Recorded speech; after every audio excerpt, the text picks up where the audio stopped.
Sa siyudad sa Bacardi, ang unang emperador mao si Juan I.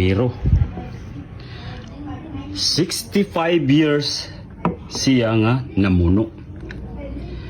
After 5 years, nagmasakit ang maong emperor. Ug gipatawag niya ang tanan niyang mas naligan kay magsilik siya kung kinsay iyang isunod ng pagka-emperador. Ang iyang napilian mao si Chivas Regal. Niingon din ng emperador, pamili sa akong mga tanan sakyanan kung unsay mo ganahan kay ihatag nako. Niingon si Chivas Regal, mahal na emperor, wag laing pangayoon kanimo kundi ang imong puwang nga kabayo, mawang red horse. Siya na may bagong emperador sa ilang syudad. Samtang nagsuri-suri si Emperor Chivas sa ilang syudad, kanon siya perting mingawa sa ilang lugar. Ug nakailan niya si Maria Clara. Amaoy nag-ingon kaniya, imo pa ni mahal na emperor, imo pa ni himuan og mga kalingawan ang atong syudad para ang mga tao malingaw.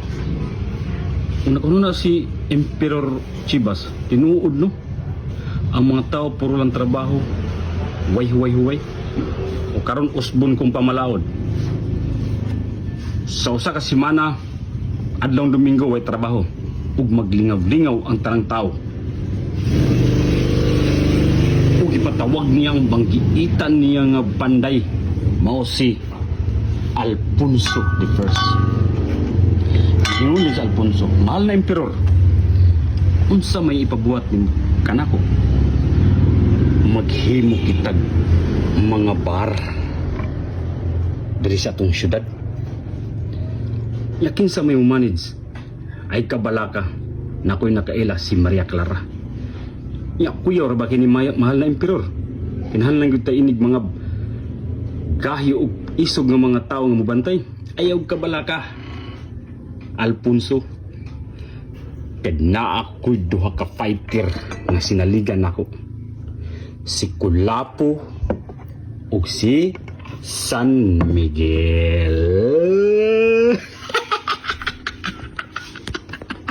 Adiha din sugod sa Bacardi ang mga bar gisuno ra din ni.